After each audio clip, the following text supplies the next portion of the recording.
তিনি ছিলেন হযরত সুলাইমান এর স্ত্রী। বিলকিস এমন একটি রাজ্য শাসন করতেন যা দক্ষিণ আরব থেকে শুরু করে আফ্রিকা পর্যন্ত বিস্তৃত ছিল। তার সম্পর্কে কিছু অবিশ্বাস্য তথ্য আছে যা আপনার জানা উচিত। যেহেতু কিছু ইতিহাসবিদ দাবি করেছেন যে তিনি অর্ধেক মানুষ এবং অর্ধেক জিন ছিলেন, তাহলে প্রশ্ন, জিনদের রাজা নবী সুলাইমান কি মানুষ হয়ে সত্যি কোনো জিনকে বিয়ে করতে পারেন?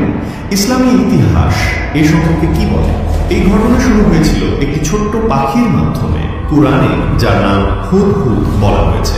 হুদহুদ যে মানুষদের কথা বুঝতে পারত এবং নবী সুলাইমানের এক বিশ্বস্ত গোয়েন্দা ছিল এবং দূর দেশ থেকে গুরুত্বপূর্ণ রাজনৈতিক সংবাদ নিয়ে আসত। আপনি যদি প্রস্তুত থাকেন, চলুন পুরো ঘটনা বিস্তারিত জানি। নবী সুলাইমানের সেনাবাহিনী ছিল ইতিহাসের অন্যতম অদ্ভুত এক সেনাবাহিনী। এই বাহিনীতে ছিল মানুষ, জিন, পাখি এবং অন্যান্য প্রাণী। এমনকি বাতাসও নবী সুলাইমানকে যেখানে ইচ্ছা সেখানে নিয়ে যেত। মানব বাহিনীতে ছিল পদাতিক, সৈনিক ও অশ্বারোহীরা। জিন সৈনিকরা ছিল মানুষের চোখে অদৃশ্য। এই সেনাবাহিনীকে এত ভয়ঙ্কর করে তৈরি করা হয়েছিল যে শত্রুরা তাদের অনেক সদস্যকে দেখতেই পেত না। কিছু পাখি ও প্রাণীও সেনাবাহিনীতে যোগ দিয়েছিল। সিংহ ছিল প্রাণী বাহিনীর নেতা, তারপর ছিল বাঘ।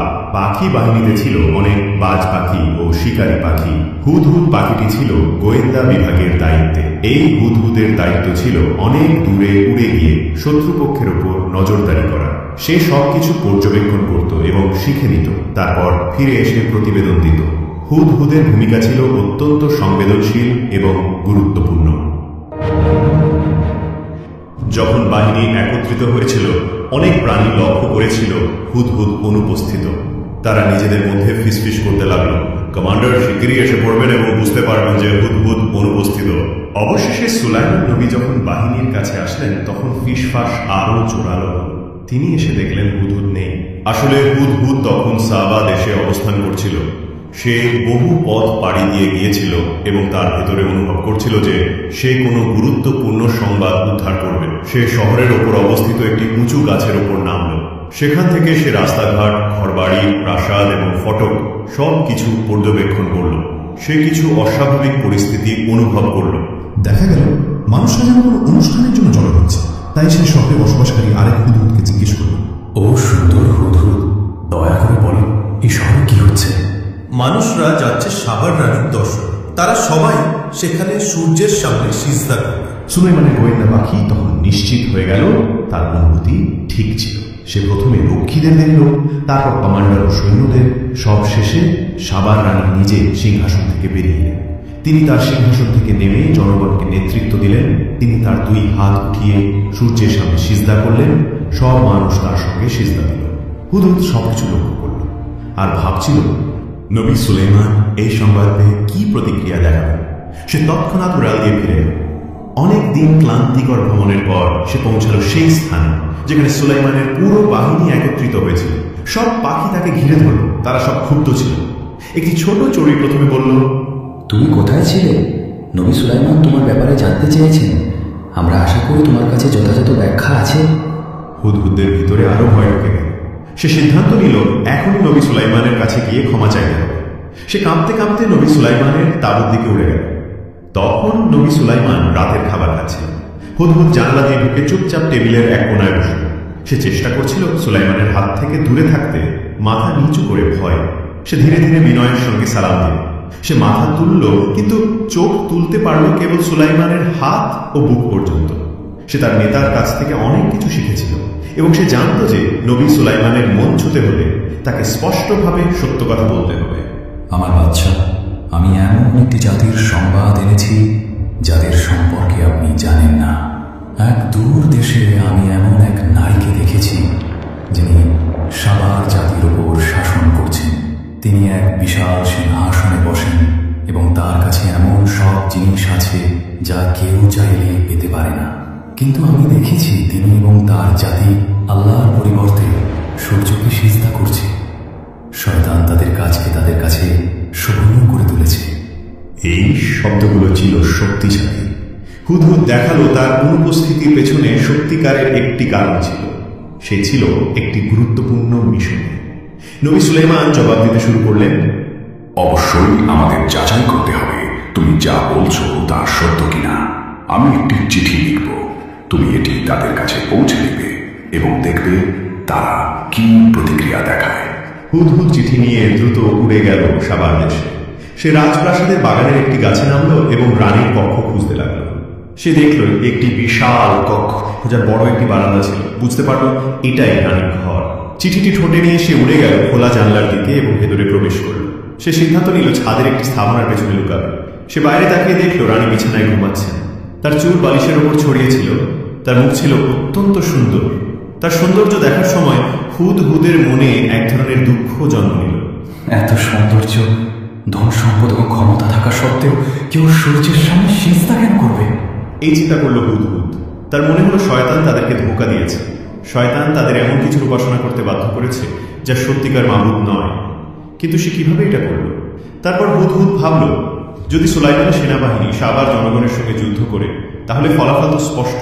হ্যাঁ, রানী শক্তিশালী, কিন্তু তিনি নবীর বাহিনীকে পরাজিত করতে পারবেন না। সুলাইমানের সৈন্যরা খুব সহজেই তাদের দখল নিতে পারবে। হুদহুদ ভাবতে লাগল, আমি কি এখনই চিঠিটা ফেলে দেব নাকি তার জেগে ওঠার অপেক্ষা করব? সে জানত না চিঠিতে কি লেখা আছে। এই সব ভাবার মধ্যেই হঠাৎ করে চিঠিটা তার ঠোঁট থেকে পিছলে পড়ে রানীর বিছানায় পড়ে গেল। রানী চোখ মেলে দেখলেন তার সামনে একটি চিঠি। তিনি দ্রুত চারদিকে তাকালেন, কিন্তু কাউকে দেখতে পেলেন না। এক ধরনের ভয় অনুভব করে তিনি চুপচাপ চিঠিটা খুললেন এবং পড়তে শুরু করলেন। এই বার্তাটি সুলাইমানের পক্ষ থেকে। আল্লাহর নামে, যিনি পরম করুণাময় ও অতিশয় দয়ালু।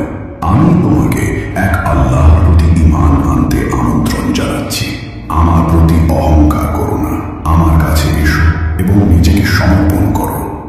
রানী রেগে গেলেন এবং আবার চারদিকে তাকালেন, খুঁজলেন কে চিঠি এনে দিয়েছে। কিন্তু কাউকে না দেখে তার রাগ আরো বেড়ে গেল। তিনি তার প্রহরীদের ডাকলেন এবং বললেন, কে সাহস করেছে আমার কক্ষে প্রবেশ করা? এটা কে করেছে? প্রহরীরা বিস্মিত হয়ে গেল। তারা বলল, কেউ রানীর ঘরে ঢোকেনি। তারা জানালো তারা সারাক্ষণ তলোয়ার হাতে ছিল এবং চোখ খোলা রেখেছিল। তারা শপথ করে বলল, রানীর ঘরের আশেপাশেও কেউ আসেনি। এদিকে হুদহুদ পাখিটি ছাদের ওপরের এক ফাঁকা জায়গায় লুকিয়েছিল এবং সে সবকিছু শুনছিল। রানী বিলকিস চিৎকার করে উঠলেন, তাহলে চিঠি এলো কোথা থেকে? তিনি চিঠিটা হাতে তুলে ধরলেন। প্রহরীরা বিভিন্ন রকম অনুমান করতে লাগলো কিভাবে এই চিঠি এসেছে, কিন্তু কেউই কিছু দেখেনি। তারা হতবাক হয়ে গিয়েছিল, বুঝতে পারছিল না কি বলবে। রানী বিলকিস দ্রুত তার উপদেষ্টাদের নিয়ে জরুরি বৈঠক ডাকলেন। উপদেষ্টারা জড়ো হলেন। রানী বিলকিস বৈঠকের নেতৃত্ব দিলেন। তিনি বললেন, হে আমার উপদেষ্টা বৃন্দ, আমি একটি অত্যন্ত গুরুত্বপূর্ণ চিঠি পেয়েছি। এটি সুলাইমানের পক্ষ থেকে। তিনি তার চিঠি শুরু করেছেন আল্লাহ আর রহমান ও আর রাহিমের নামে। তিনি আমাকে অহংকার ছাড়া তার কাছে আসতে বলেছেন। তোমরা বলো, আমাদের কি করা উচিত? একজন উপদেষ্টা বললেন, এর অর্থ সুলাইমান চাচ্ছেন আমরা তার কাছে আত্মসমর্পণ করি। এটা তো যুদ্ধের ডাকের মতো শোনাচ্ছে।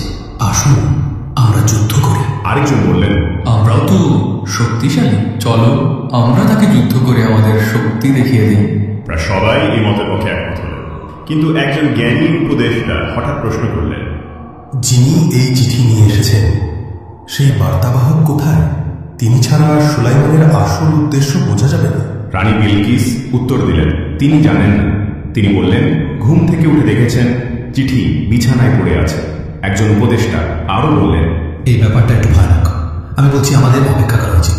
যদি সুলাইমান এমন অদ্ভুত এবং শক্তিশালী উপায়ে কোনো বার্তা পাঠাতে পারেন বার্তা বাহক ছাড়াই, তাহলে কে জানে তার যুদ্ধ ক্ষমতা কতটা ভয়ঙ্কর। তাহলে আমাদের কি অপেক্ষা করে দেখা উচিত?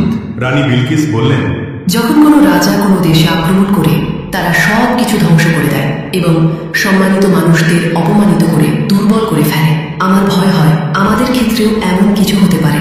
তাই আমি প্রস্তাব দিচ্ছি, আমরা কিছু উপহার পাঠাই আর দূতের মাধ্যমে তার প্রতিক্রিয়া দেখি। কেউ আপত্তি করল না, তাই রানীর পরামর্শ গ্রহণ করা হল। হুদহুদ পাখিটি পুরো আলাপ শুনছিল। বৈঠক শেষ হতেই সে উড়ে গেল। সাবার দেশে ঘোষণা করা হলো যে সোনা এবং রত্ন দিয়ে তৈরি একটি উপহার প্রস্তুত করা হবে, যে কোনো মূল্যে। তারা রানীকে বলল, এটা অবশ্যই একটি রাজকীয় উপহার হতে হবে। সুলাইমান ছিলেন একজন শক্তিশালী ও ভয়ানক মানুষ এবং কেবল একটি বহুমূল্য উপহারই হয়তো তাকে খুশি করতে পারবে। রাজ্যের ভবিষ্যৎ নির্ভর করছিল তার অনুগ্রহের উপর। রাজ্যের শিল্পীরা দিনরাত এক করে কাজ শুরু করল এই বিশেষ উপহার তৈরিতে। তারা বিভিন্ন মূল্যবান উপকরণ ব্যবহার করল। অবশেষে উপহার তৈরি হল। এটি ছিল একটি সোনার তৈরি থালা। এর দুই পাশে ছিল সোনা ও রত্ন দিয়ে তৈরি দুটি নেকড়ে। রানী বিলকিস যখন এই চমৎকার এবং দামি উপহারটি দেখলেন, তিনি খুশি হলেন। তিনি তার দূতদের প্রস্তুত হতে এবং সুলাইমানের কাছে এটি পৌঁছে দিতে বললেন। তিনি নিজের একটি সেনাপতিও পাঠালেন যাতে সুলাইমানের সামরিক শক্তি সম্পর্কে আরও জানা যায়। তিনি তার দূতদের বললেন, জানার চেষ্টা করো সুলাইমান আমাদের কাছ থেকে আসলে কি চান এবং তার সেনাবাহিনী কতটা শক্তিশালী। হযরত সুলাইমান ইতিমধ্যেই হুদহুদের মাধ্যমে রানীর সভা সম্পর্কে জেনে গিয়েছিলেন। হুদহুদ যখন সীমান্তে ঘুরছিল তখন সে দূতদের কাফেলা দেখতে পেল এবং দ্রুত সুলাইমানের কাছে ফিরে গিয়ে খবর দিল। তার কাছ থেকে শুনে সুলাইমান বুঝলেন যে রানী উপহার পাঠাচ্ছেন। তিনি এটাও বুঝলেন রানীর আসল উদ্দেশ্য হল তার মনোভাব ও সৈন্যদের শক্তি যাচাই করা। তাই সুলাইমান আদেশ দিলেন তার সেনাবাহিনীকে প্রস্তুত হতে এবং সারিবদ্ধভাবে রানীর দূতদের গ্রহণ করতে হবে। তিনি কিছু মানুষও পাঠালেন তাদের অভ্যর্থনা জানাতে। হযরত সুলাইমানের একটি মাত্র উদ্দেশ্য ছিল, আমি চাই তারা আমার সঙ্গে দেখা করার আগে নিজেদের পরাজিত মনে করুক। রানী বিলকিসের দূতেরা হঠাৎ এক বিশাল বাহিনীর সামনে এসে পড়ল। তারা সৈন্যদের সংখ্যা গুনতে লাগলো এবং কোন কোন প্রাণী এই বাহিনীতে রয়েছে তা লিখে রাখল। তাদের বিস্ময়ের সীমা রইল না যখন তারা দেখল সুলাইমানের সেনাবাহিনী কেবল মানুষের নয়, বরং সিংহ, বাঘ, হাতি, পাখি এবং আরো অনেক প্রাণী নিয়ে গঠিত। তারা আরো দেখল এই সেনাবাহিনী বাতাস ব্যবহার করে এক স্থান থেকে অন্য স্থানে চলাচল করতে পারে। তাদের চোখ বড় হয়ে গেল, মুখ হা হয়ে গেল বিস্ময়ে। এই বাহিনী ছিল একেবারেই আলাদা, মহিমাময় এবং ভয়ঙ্কর। তারা বুঝে গেল এমন বাহিনীর বিরুদ্ধে তারা কখনোই যুদ্ধ করতে পারবে না। যখন তারা লক্ষ্য করল কিছু অস্ত্র নিজেরাই নড়াচড়া করছে, তখন তাদের ভয় আরো বেড়ে গেল। তারা একে অপরের দিকে তাকিয়ে আতঙ্কের সঙ্গে প্রশ্ন করল, এটা কি? তাদের নিয়ে যে কর্মকর্তা ঘুরে দেখাচ্ছিল সে শান্তভাবে উত্তর দিলেন, এটা তো মাত্র কয়েকজন জিন সৈন্য যারা প্রভাতকালীন অনুশীলন করছে। দূতেরা বিস্মিত হয়ে গেল এবং তারা আরো উদ্গ্রীব হয়ে উঠল সুলাইমানের সঙ্গে সাক্ষাৎ করার জন্য। কিন্তু হযরত সুলাইমান সরাসরি তাদের সঙ্গে দেখা করতে অস্বীকার করলেন। তার পরিবর্তে তিনি তার এক অধিনায়ককে পাঠালেন তাদের সঙ্গে কথা বলতে। ওই কর্মকর্তা দূতদেরকে প্রাসাদে দুপুরের আহারের আমন্ত্রণ জানালেন। দূতেরা চারদিকে তাকিয়ে বুঝতে পারলেন তাদের আনা উপহারগুলো কত তুচ্ছ এবং মূল্যহীন মনে হচ্ছে সুলাইমানের রাজত্বের গৌরব ও ক্ষমতার তুলনায়। তবুও তারা সংকোচ ও লজ্জার সঙ্গে উপহারগুলো হস্তান্তর করল। কর্মকর্তা উপহারগুলো সুলাইমানের কক্ষে নিয়ে গেলেন, কিন্তু কিছুক্ষণের মধ্যেই তিনি আবার ফিরে এলেন সেই উপহারগুলোর সঙ্গে নিয়ে। তিনি সেগুলো টেবিলে রেখে বললেন, নবী সুলাইমান এই উপহারগুলো গ্রহণ করতে অস্বীকার করেছেন। এরপর তিনি সুলাইমানের বার্তা তুলে ধরলেন, তোমরা কি মনে করো তোমাদের সম্পদ দিয়ে আমাদের প্রভাবিত করতে পারবে? আল্লাহ আমাদের যেটুকু দিয়েছেন তা তোমাদের থেকে অনেক উত্তম। তোমাদের উপহার ফিরিয়ে নাও। আমরা যদি এমন এক বাহিনী নিয়ে তোমাদের কাছে যাই যেটা কল্পনাও তোমরা করতে পারো না, তাহলে নবী সুলাইমান তোমাদেরকে শহর থেকে অপমানের সঙ্গে বিতাড়িত করবেন। দূতেরা আতঙ্কিত হয়ে পড়ল। তাদের একজন কর্মকর্তা জিজ্ঞেস করল, সুলাইমান আমাদের থেকে আসলে কি চান? অনুগ্রহ করে পরিষ্কারভাবে বলুন যেন আমরা রানীকে জানাতে পারি। সে শান্তভাবে উত্তর দিলেন, নবী সুলাইমান কেবল একটি জিনিস চান, তোমাদের রানী এবং জনগণ যেন তার কাছে আত্মসমর্পণ করে। তারা বুঝতে পারল এই বার্তাটি একদিকে শান্তির আহ্বান, অন্যদিকে কঠোর হুঁশিয়ারি। তাই দূতেরা ফিরে গেল রানী বিলকিসের কাছে সুলাইমানের কথা পৌঁছে দিতে। দূতেরা যখন পৌঁছালো তখন রানী ঘুমাচ্ছিলেন, তবে তিনি তার দাস দাসীদের বলেছিলেন দূতেরা এলে যেন তাকে সঙ্গে সঙ্গে জাগিয়ে দেওয়া হয়। তাই তারা বিরক্ত না করতে চাইলেও তাকে জাগালো। রানী বিলকিস চোখ খুলতেই দূতদের সঙ্গে সাক্ষাৎ করলেন। তিনি জিজ্ঞেস করলেন, বলো উপহার দেওয়ার পর সুলাইমান কি বললেন? দূতেরা ব্যাখ্যা করল যে তারা সুলাইমানের সঙ্গে দেখা করতে পারেনি। তাদের একজন কমান্ডার উপহার গ্রহণ করে তা নবীর কাছে নিয়ে গিয়েছিলেন, কিন্তু দুঃখজনকভাবে সুলাইমান উপহার গ্রহণ করেননি। তিনি আমাদের কাছে উপহার ফিরিয়ে দিয়েছেন। তারা সুলাইমানের বার্তাও জানিয়ে দিল। এটা শুনে রানী মাথা নিচু করে চিন্তায় পড়ে গেলেন। সুলাইমান তার উপহার গ্রহণ করেননি, দূতদেরও স্বাগত জানাননি। তিনি তাদের কাছ থেকে আরো বিস্তারিত জানতে চাইলেন, তারা যা কিছু দেখেছে সবকিছু। তিনি বুঝলেন সুলাইমান কেবল একটি জিনিসই গ্রহণ করবেন, আত্মসমর্পণ। দূতেরা সুলাইমানের বাহিনীর শক্তির বর্ণনাও দিল। রানী যখন শুনলেন যে তার বাহিনীতে জিন ও পশুরাও রয়েছে, তখন তিনি উপলব্ধি করলেন পরিস্থিতি কতটা গুরুতর। যদি তিনি যুদ্ধের পথ বেছে নেন তাহলে তিনি হয়তো সবকিছু হারাতে পারেন। এখন কেবল একটি পথ বাকি, অন্য কোনো উপায় সুলাইমানকে বোঝানোর চেষ্টা করা। তিনি উপহারের দিকে তাকিয়ে গভীরভাবে চিন্তা করতে লাগলেন। তারপর তিনি সিদ্ধান্ত নিলেন রাজ্যের রাজসভার সদস্য ও যুদ্ধ বিষয়ক উপদেষ্টাদের একত্র করবেন। এই বৈঠকটি হবে অত্যন্ত গুরুত্বপূর্ণ। এদিকে নবী সুলাইমান নিজ শহরে এক বৈঠক আহ্বান করলেন। তার পরিষদে ছিলেন মন্ত্রী, কমান্ডার, যুদ্ধ বিশেষজ্ঞ ও জ্ঞানী আলেম। 2টি সিংহ পাহারার দায়িত্বে ছিল, যারা বৈঠককে সুরক্ষা দিচ্ছিল। হুদহুদ পাখিটিও সেখানে ছিল, প্রতিবেদন দিতে প্রস্তুত। নবী সুলাইমান সভা শুরু করলেন। আমি প্রশংসা করি যিনি আমাদের এই সমস্ত সম্পদ ও ক্ষমতা দিয়েছেন। যদিও তার অন্তরে ছিল প্রচন্ড রাগ, তিনি তা বাহ্যিকভাবে প্রকাশ করেননি। তিনি বললেন, কিভাবে সম্ভব যখন আমরা জীবিত আছি এবং তাওহীদের পতাকা বহন করছি, তখনও পৃথিবীতে এমন মানুষ রয়েছে যারা সূর্যকে উপাসনা করে। এটা আমাদের জন্য ব্যর্থতা এবং লজ্জার বিষয়। সুলাইমান নিজের গৌরবের জন্য শাসন করছিলেন না, বরং আল্লাহর রাজত্বের প্রতিনিধি হিসেবে শাসন করছিলেন। এই কারণে তিনি একই সাথে রাগ ও দায়িত্ববোধ অনুভব করছিলেন। তখন সেনাপতি দাঁড়িয়ে গেলেন, হাতে তরবারি নিয়ে বললেন, শুধু আদেশ দিন, আমি সাবাগ রানীর সিংহাসন এবং আল্লাহকে অস্বীকারী এই জাতিকে ধ্বংস করে দেব। কিন্তু সুলাইমান বললেন, আমি হিংস্রতা পছন্দ করি না, আমাদের অন্য কোনো পথ খুঁজতে হবে।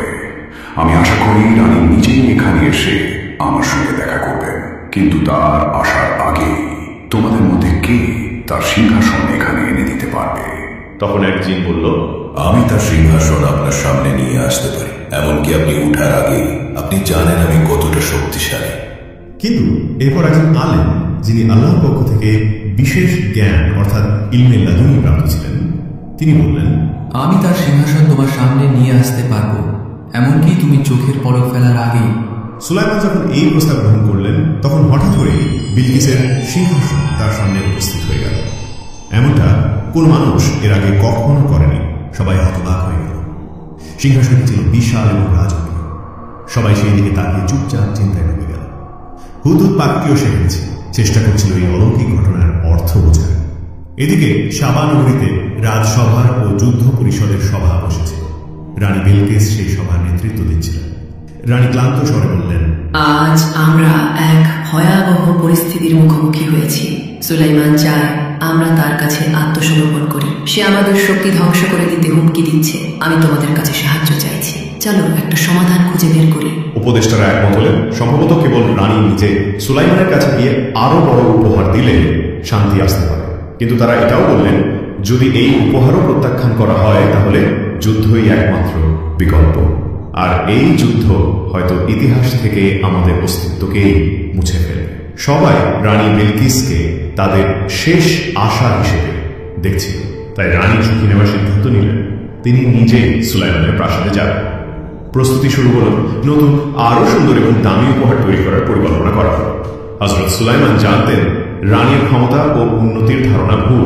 তিনি তার দেশের শিল্প ও প্রযুক্তি নিয়ে গর্ব করতেন, কিন্তু নবী সুলাইমান তাকে একটি গুরুত্বপূর্ণ সত্য শেখাতে চেয়েছিলেন। আসল শ্রেষ্ঠত্ব এবং প্রকৃত উন্নতি কেবল তখনই আসে যখন কেউ তাওহীদের পতাকার নিচে থাকে, আল্লাহর একত্বে বিশ্বাস করে। আল্লাহর প্রতি ঈমান ছাড়া কোনো ব্যবস্থাতেই টিকে থাকতে পারে না। যদি তুমি দুনিয়া হারিয়ে ফেলো কিন্তু আল্লাহকে পেয়ে যাও, তাহলে তুমি বিজয়ী। কিন্তু যদি তুমি পুরো দুনিয়া অর্জন করো আর আল্লাহকে হারাও, তাহলে তার লাভ কি? হযরত সুলাইমান, যিনি এক জ্ঞানী নবী ছিলেন, কেবল বিলকিসের সিংহাসন আনার নির্দেশ দেন, বরং তিনি আরো একটি নির্দেশ দেন, সিংহাসনের ডিজাইন বদলে দিতে হবে। যখন সুলাইমান সিংহাসনের উপর সূর্যের প্রতীক দেখলেন, তিনি বললেন, কত বড় বোকামি! কেউ কি সূর্যের উপাসনা করে? যদি সূর্য সোনার তৈরি হতো, তবুও তার সামনে সিজদা করা একেবারেই অর্থহীন। তিনি নির্দেশ দিলেন সিংহাসনের কিছু অংশ পরিবর্তন করতে। তার নির্দেশ অনুযায়ী সিংহাসনের পুনরায় নকশা করা শুরু হলো। এদিকে রানী বিলকিস যখন তার যাত্রার প্রস্তুতি শেষ করছিলেন, তখন তিনি একটি কাফেলা প্রস্তুত করতে বললেন, যেন তা তার সঙ্গে যাত্রা করে। এই সময় সুলাইমান ডেকে পাঠালেন তার রাজ্যের সেরা স্থপতিকে এবং বললেন, তুমি কি জানো আমি কেন তোমাকে ডেকেছি? আমি এমন একটি প্রাসাদ নির্মাণ করতে চাই যা পানির উপর তৈরি।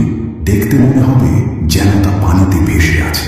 এর প্রবেশ পথ হবে স্বচ্ছ, যেন কেউ নিচে তাকালে ভাববে এটি কেবল পানি। স্থপতি বলল, যদি আপনি তাই চান তাহলে আমি মেঝেতে খাঁটি কাঁচ ব্যবহার করব, যাতে নিচের পানি পরিষ্কারভাবে দেখা যায়। সুলাইমান বললেন, হ্যাঁ, সেটি একদম উপযুক্ত হবে। তুমি কি বলতে পারো এই নির্মাণ শেষ হতে কত সময় লাগবে? স্থপতি উত্তর দিল, যদি আপনি জিনদের সাহায্যের অনুমতি দেন তাহলে 2 সপ্তাহেই শেষ হয়ে যাবে, আর যদি শুধুমাত্র মানুষ তৈরি করে তাহলে অনেক সময় লেগে যাবে। আমি জিনদের সাহায্যের নির্দেশ দেব, কিন্তু আমি চাই মেঝে হোক একদম স্বচ্ছ কাঁচ দিয়ে, যাতে নিচের পানি পুরোপুরি দেখা যায়। স্থপতি আবার জিজ্ঞেস করল, হে আমার সর্দার, আপনি কি ছাদ বা দেয়ালের জন্য বিশেষ কিছু চান? সুলাইমান উত্তর দিলেন, তুমি কি মনে করো? স্থপতি বলল, আমি মনে করি ছাদ কাচের হওয়া উচিত, তাহলে সূর্যের আলো পানিতে প্রতিফলিত হয়ে এক অপূর্ব দৃশ্য সৃষ্টি করবে। আমি এটাও প্রস্তাব করি দেয়ালগুলো আয়না দিয়ে তৈরি করা হোক। নবী সুলাইমান এই ভাবনাগুলো শুনে খুশি হলেন এবং স্থপতিকে কাজ শুরু করতে নির্দেশ দিলেন। স্থপতি কাজ শুরু করলেন। কিছুদিনের মধ্যেই পানির উপরে এক চমৎকার প্রাসাদ গড়ে উঠতে লাগল। আর ঠিক তখনই রানী বিলকিস পৌঁছাচ্ছিলেন সুলাইমানের ভূখণ্ডের কাছাকাছি। হুদহুদ পাখিটি এক অফিসারকে সঙ্গে নিয়ে সীমান্তে রানীর জন্য অপেক্ষা করছিল। যাত্রাপথে রানী বিভিন্ন অদ্ভুত জিনিস লক্ষ্য করছিলেন। দূতেরা যেসব গল্প বলেছিল সব সত্য ছিল। এই দেশ ছিল বিস্ময়ে ভরপুর। যতই তিনি প্রাসাদের কাছে যাচ্ছিলেন ততই বিস্মিত হচ্ছিলেন।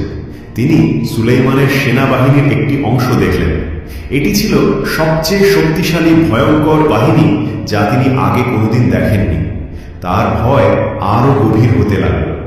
তার হৃদস্পন্দন বেড়ে গেল, শ্বাস নিতে কষ্ট হচ্ছিল। এই বাহিনী মানুষের মনে হচ্ছিল না। এটি অবশ্যই কোনো ঐশী শক্তির সাহায্যে গঠিত। এত কিছু দেখার পর তিনি নিজ রাজ্যের গৌরব ও উন্নতি নিয়ে সন্দেহ করতে শুরু করলেন। শহরে পৌঁছাতেই তার আত্মবিশ্বাস ভেঙে পড়তে লাগল। অহংকার ও গর্ব গলে যেতে শুরু করল। তার ভয় ধীরে ধীরে শ্রদ্ধা ও বিস্ময়ে রূপ নিল। আর খুব শিগগিরই তিনি প্রবেশ করতে যাচ্ছিলেন সেই প্রাসাদে যা সুলাইমান বিশেষভাবে তৈরি করেছিলেন। তিনি যে দৃশ্যের মুখোমুখি হলেন তা ছিল একেবারে ব্যতিক্রম। সুলাইমানের রাজত্ব কেবল সম্পদ ও গৌরব দিয়ে গড়া ছিল না, তা ছিল সৌন্দর্য ও শিল্প কৌশলে পূর্ণ। সোনার স্তম্ভ, রত্নখচিত দরজা এবং প্রতিটি কোণে হাতের তৈরি অলঙ্করণ তার চোখ ধাঁধিয়ে দিল। কিন্তু সবচেয়ে বিস্ময়কর ছিল সুলাইমানের প্রাসাদের প্রবেশ পথের মেঝে। এটি ছিল কাঁচের তৈরি। নিচে প্রবাহিত হচ্ছিল ঝকঝকে স্বচ্ছ পানি। এটি এত উজ্জ্বলভাবে চকচক করছিল যে মনে হচ্ছিল একটি গভীর জলাধার। রানী বিলকিস ধীরে ধীরে প্রাসাদের দিকে হেঁটে যাচ্ছিলেন। তখন তিনি ভেবেছিলেন মেঝেটিতে আসলেই পানি। তাই তিনি তার পোশাক উঠিয়ে ধরলেন যেন ভিজে না যায়। আর সেই মুহূর্তে তার পা দৃশ্যমান হয়ে গেল। এখন আমরা পৌঁছালাম গল্পের সবচেয়ে রহস্যময় অংশে। কিছু পুরনো সূত্র অনুযায়ী সুলাইমান এই কাঁচের মেঝে নির্মাণ করেছিলেন এক গোপন উদ্দেশ্যে। এটি কেবল সৌন্দর্যের জন্য নয়, এটি ছিল একটি পরীক্ষা। কেন? কারণ নবী সুলাইমান, যিনি জিনদের নিয়ন্ত্রণ করতেন, তিনি কিছু গোপন তথ্য পেয়েছিলেন। গুঞ্জন রটেছিল বিলকিস কোনো সাধারণ মানুষ নন। কিছু লোক বিশ্বাস করত তিনি অর্ধেক মানুষ এবং অর্ধেক জিন। নবী সুলাইমান জিনদের প্রকৃতি সম্পর্কে খুব ভালোভাবে জানতেন। তিনি এটাও জানতেন বেশিরভাগ জিনের পায়ে লোম হয়। তাই তিনি কাঁচের মেঝেটিকে এমনভাবে তৈরি করান যেন দেখতে মনে হয় পানি, যাতে বিলকিস তার পোশাক তুলেন। আর সেই মুহূর্তেই তিনি দেখতে পারবেন তার পা এবং নিজের সন্দেহ যাচাই করতে পারবেন। বিলকিস হয়তো সাধারণ মানুষ ছিলেন না, কিন্তু কিছু মানুষ কেন বিশ্বাস করত তিনি অর্ধেক জিন। এই ধারণা বিভিন্ন ধর্মীয় ও সাংস্কৃতিক উৎসে বিভিন্নভাবে পাওয়া যায়। কিছু গল্পে বলা হয় বিলকিসের জন্ম হয়েছিল একজন মানুষ ও এক জিনের মিলনের মাধ্যমে। একটি কাহিনীতে বলা হয় তার মা ছিলেন একজন মানবী রানী এবং তার পিতা ছিলেন একজন ইফরিত অর্থাৎ এক শক্তিশালী জিন। এই কারণে বিলকিসের মধ্যে মানবীয় সৌন্দর্য এবং কিছু জিন সদৃশ শারীরিক বৈশিষ্ট্য ছিল। কুরআনে সরাসরি বলা হয়নি তিনি মানুষ ছিলেন নাকি জিন। ইথিওপীয় টেক্সটগুলোতে তাকে জিনদের বংশোদ্ভূত বলে বর্ণনা করা হয়নি, বরং সেখানে তাকে এক জ্ঞানী এবং আধ্যাত্মিক মানবী রানী হিসেবে তুলে ধরা হয়েছে। সেসব কাহিনীগুলো তার জ্ঞান ও পবিত্রতার উপর বেশি গুরুত্ব দিয়েছে তার বাহ্যিক বৈশিষ্ট্যের চেয়ে। তাহলে ইসলামী উৎসগুলো কি বলে? অধিকাংশ ইসলামী আলেম একমত বিলকিস ছিলেন একজন মানুষ। অর্ধেক জিন বিষয়ক গুজব ছড়িয়েছিল আসলে জিনরাই। কেন? কারণ তারা চায়নি সুলাইমান বিলকিসে আগ্রহী হন অথবা তাকে বিয়ে করেন। জিনরা ভয় পেত যদি সুলাইমানের কোনো পুত্র হয় সে হয়তো তার পিতার মতো রাজত্ব করবে এবং সুলাইমানের গোপন জ্ঞানের মাধ্যমে আবার জিনদের কাজ করাবে। তারা সুলাইমানের অধীনে কাজ করতে বাধ্য হয়ে আর আশা করছিল সুলাইমান মারা গেলে তারা মুক্তি পাবে। কিন্তু যদি তার পুত্র রাজত্ব করে তাহলে তারা আবার বন্দী হয়ে পড়বে। আর অধিকাংশ যিনি মিথ্যাবাদী হিসেবে পরিচিত, শুধু সুলাইমানের যুগে নয়, সব যুগে। নবী সুলাইমান এটা ভালোভাবে জানতেন, তাই তিনি এই পরিস্থিতির আয়োজন করেন নিশ্চিত হওয়ার জন্য। আর যখন তিনি বিলকিসের পা দেখলেন এবং বুঝলেন তা সাধারণ মানুষের মতো, তখন তার সন্দেহ দূর হয়ে গেল। বিলকিস যখন কাঁচের মেঝের উপর দিয়ে পেরিয়ে গেলেন, সুলাইমান নিশ্চিত হলেন তিনি একজন মানুষ। তারপর সুলাইমান রানী বিলকিসকে তার সিংহাসন দেখালেন। রানী বিলকিস বিস্ময়ে হতবাক হয়ে গেলেন। নবী সুলাইমান তাকে জিজ্ঞেস করলেন, এটা কি তোমার সিংহাসন? বিলকিস ভালো করে তাকালেন। তিনি ঠিক কি বলবেন বুঝে উঠতে পারলেন না। সিংহাসনটা দেখতে হুবহু তার নিজের মতো, কিন্তু কিছু একটা বদলে গেছে। অবশেষে তিনি বললেন, এটি দেখতে আমার সিংহাসনের মতোই। সিংহাসনের নিচে সুলাইমান একটি বার্তা রেখে দিয়েছিলেন, আমরা আল্লাহর কাছে আত্মসমর্পণকারী। বিলকিস আরো গভীরভাবে তাকিয়ে বুঝতে পারলেন এটি সত্যিই তার নিজের সিংহাসন। কোনোভাবে এটি তার প্রাসাদ থেকে তার আসার আগেই এখানে নিয়ে আসা হয়েছে এবং কিছু পরিবর্তন করা হয়েছে। এটি ছিল নবী সুলাইমানকে আল্লাহ যে অসাধারণ ক্ষমতা দিয়েছিলেন তার আরও একটি প্রমাণ। রানী বিলকিস গভীর চিন্তায় ডুবে গেলেন। তিনি যত ভাবছিলেন ততই বুঝতে পারছিলেন তার জাতির বিশ্বাস কতটা দুর্বল ও মূর্খতা ছিল নবী সুলাইমানের যুক্তিবাদী ও জ্ঞান ভিত্তিক চিন্তার তুলনায়। সেদিন তাকে দুপুরের আহারের আমন্ত্রণ জানানো হল। নবী সুলাইমান তার পাশে বসলেন এবং আলাপ শুরু করলেন। তিনি বললেন, আল্লাহ যিনি সারা জাহানের পালনকর্তা, সর্বশ্রেষ্ঠ পরম দয়ালু, তাঁর কথাই আমি বলছি। তিনি সূর্য সৃষ্টি করেছেন মানুষের সেবায়। যেমন করে বাগানের প্রজাপতি ও শাপলা ফুল আল্লাহর ইচ্ছায় পরিচালিত হয়, তেমনি সূর্য আল্লাহর সৃষ্টির অংশ, তার সেবায় নিয়োজিত। মানুষের মতো এক মহান সৃষ্টির জন্য অন্য কোন সৃষ্টিকে সিজদা করা, তা হচ্ছে মানুষের বুদ্ধিকে অপমান করা, হোক তা সূর্য। রানী বিলকিস তখন বুঝতে পারলেন তারা যাকে এতদিন উপাসনা করতেন সেই সূর্য আসলে শয়তানের তৈরি করা এক সুন্দর ফাঁদ ছিল। প্রথমবারের মতো সূর্যের উজ্জ্বলতা তার অন্তরে ম্লান হয়ে গেল, আর এক নতুন আলো যা কখনো অস্ত যায় না তার অন্তরে জ্বলে উঠল। ঠিক তখনই তার উপদেষ্টারা এসে বলল, সূর্য অস্ত যেতে চলেছে, এখন আমাদের প্রতিদিনের সূর্য পূজার সময়।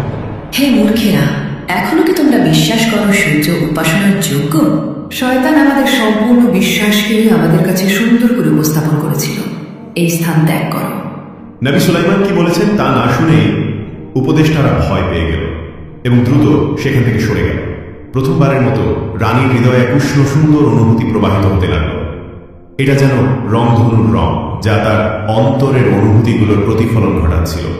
রানী বিলকিস উপলব্ধি করলেন এখন সময় এসেছে ইসলাম গ্রহণ করা। গভীর আবেগ নিয়ে তিনি স্বীকার করলেন তিনি এতদিন নিজেকেই ধোঁকা দিয়ে এসেছেন এবং তিনি ইসলাম গ্রহণ করলেন। খুব শিগগিরই সাবার জাতির মানুষ তাদের রানীর অনুসরণ করল। তারা সূর্য পূজা ত্যাগ করল এবং কেবলমাত্র আল্লাহর সামনে সিজদা করা শুরু করল। আর এই সব কিছুর সূচনা হয়েছিল সেই দিন যেদিন ছোট্ট হুদহুদ পাখিটির অন্তরে একটি অনুভূতি জমেছিল এবং সে তার কণ্ঠে সেই সংবাদ প্রকাশ করেছিল যখন অন্য পাখিরা আগেই উড়ে গিয়েছিল। এই কাহিনী আমাদের মহাপবিত্র কিতাব আল কুরআনুল কারীমে বর্ণিত হয়েছে। এটি আমাদের মনে করিয়ে দেয় জ্ঞানের মূল্য কত বিশাল, জ্ঞানের মর্যাদা কত উচ্চ এবং প্রকৃত জ্ঞান আল্লাহর একটি উপহার। এ নিয়ে আমাদের কৃতজ্ঞ হওয়া উচিত।